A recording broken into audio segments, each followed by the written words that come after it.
एके दिवशी मी ट्रेनने प्रवास करत होतो तेव्हा मी बघितलं की एक व्यक्ती व्हीलचेअरवर बसला होता. त्याला ट्रेनमध्ये चढायचं होतं. दोन व्यक्तींनी त्याला मदतही केली, परंतु तो चढू शकला नाही आणि त्याची ट्रेन मिस झाली. मला ह्यावरून हे कळालं की ट्रेननी जी त्यांच्यासाठी दिव्यांगांचा डबा ठेवला आहे तो परिपूर्ण नाहीये. म्हणूनच आमचा हा प्रोजेक्ट दिव्यांगांसाठी सुखकर लोकल प्रवास. जसं की आपण पाहू शकतो प्रत्येक स्टेशनवर प्लॅटफॉर्म आणि फुटबोर्ड यातील अंतर हे कमी जास्त असते. ते कव्हर करण्यासाठी आमच्या डोक्यात रॅनचा विचार आला. रॅनचा विचार आमच्या डोक्यात एरोप्लेनमधून आला. एरोप्लेनमध्ये जसा दरवाजा असा ओपन होतो आणि शिडीचे काम करतो आणि लोकांचं चढून उतरून झाल्यानंतर पुन्हा तो दरवाजाचं काम करतो. तिथे आपण जर रॅम्प मॅन्युअली ऑपरेट केला तर तिथे ह्युमन एरर्स येऊ शकतात. म्हणजे जर रॅम्प लावणार कोण, चोरी झाला किंवा लावल्यानंतर जेव्हा ट्रेन झाली तेव्हा काढायलाच विसरलो, ह्यामुळे तर अपघात वाढू शकतात. म्हणूनच आम्ही तो सर्वो मोटर आणि काही सेन्सरद्वारे ऑपरेट करायचा विचार केला.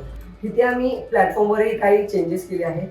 जिथे आपला दिव्यांगाचा डबा येणार आहे आणि रॅम्प ओपन होणार आहे तिथे आम्ही डिफरंट टेक्स्चर दिला आहे, जेणेकरून अंध व्यक्ती येतील तेव्हा त्यांना त्यांच्या काठीच्या साह्याने फील होईल की आपण दिव्यांगांच्या डब्यात जिथे थांबतो ते पोहोचलेलो आहोत आणि त्या टेक्स्चरच्या बाहेर आपल्याला थांबायचं आहे. जेव्हा ट्रेन आपल्या ह्याच्या समोर येईल तेव्हा ह्या लाईट्स चालू होतील आणि मग त्यानंतर एक बजर वाजेल, रॅम्प ओपन होईल, लोक चढतील, पुन्हा एक बजर वाजेल वॉर्निंग, जेणेकरून त्यांना कळावं आपला रॅम्प बंद होतोय, आपण एकतर लवकर चढावं किंवा बाजूलाच थांबावं.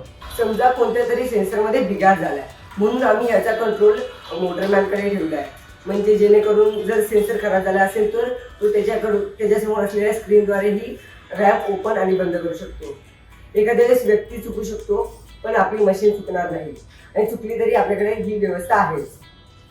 याच्यामध्ये आम्ही 3D प्रिंटिंगद्वारे हे सर्व मॉडेल्स डिझाईन केलेले आहे आणि याची सर्व प्रोग्रामिंग आम्ही पायथन लँग्वेजमध्ये आणि ब्लॉक प्रोग्रामिंग थ्रू केली आहे.